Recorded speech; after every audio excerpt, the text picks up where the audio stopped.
സർക്കാരിന്റെ വഞ്ചനാത്മകമായ നടപടികൾക്കെതിരെ Kerala state used vehicle dealers and brokers association മലപ്പുറത്ത് ആർടി ഓഫീസ് മാർച്ചും ധർണയും നടത്തി. നൂറുകണക്കിന് പേർ പങ്കെടുത്ത പ്രതിഷേധ പ്രകടനം സംസ്ഥാന പ്രസിഡന്റ് അനിൽ വർഗീസ് ഉദ്ഘാടനം ചെയ്തു. ഇത് എന്തിനു വേണ്ടി എന്ന് ചോദിക്കുമ്പോൾ നിങ്ങൾക്ക് എല്ലാവർക്കും അറിയാം, നാട്ടിലുള്ള ജനങ്ങൾക്ക് ആ കാര്യം ശരിക്കും മനസ്സിലായി. യഥാർത്ഥത്തിൽ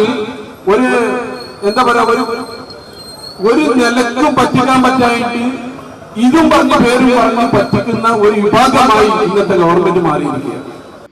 ആർസി ബുക്ക് പ്രിന്റിംഗ് സ്വകാര്യ കുത്തക കമ്പനികൾക്ക് തീരെഴുതി കൊടുത്തതിന്റെ തിക്തഫലമാണ് ഇപ്പോൾ ആർസി ബുക്കുകൾ ലഭിക്കാത്തതിന് കാരണമെന്ന് അനിൽ വർഗീസ് അഭിപ്രായപ്പെട്ടു. ആർസി ബുക്ക് പ്രിന്റിംഗ് കിട്ടാത്തതിന് മോട്ടോർ വാഹന ഗതാഗത വകുപ്പ് മന്ത്രിയുമായും കമ്മീഷണറുമായും നിരവധി തവണ സംസാരിച്ചതിന്റെ അടിസ്ഥാനത്തിൽ ഒരാഴ്ചയ്ക്കകം പ്രശ്നം പരിഹരിക്കാമെന്ന് മന്ത്രി ഗണേഷ് കുമാർ അറിയിച്ചിരുന്നു. എങ്കിലും ഇതുവരെയും നടപ്പാക്കാത്തതിൽ പ്രതിഷേധിച്ചായിരുന്നു മാർച്ച്. സംസ്ഥാന ജോയിന്റ് സെക്രട്ടറി സാഹിർ, ജില്ലാ vice president O P Rasheed, ജില്ലാ ജോയിന്റ് സെക്രട്ടറി മുജീബ് മൊറയൂർ, ജില്ലാ ചെയർമാൻ സൈദാലിക്കുട്ടി ഹാജി, മുഹമ്മദ് അലി കുറ്റിപ്പുറം എന്നിവർ പ്രസംഗിച്ചു. News bureau, Malappuram.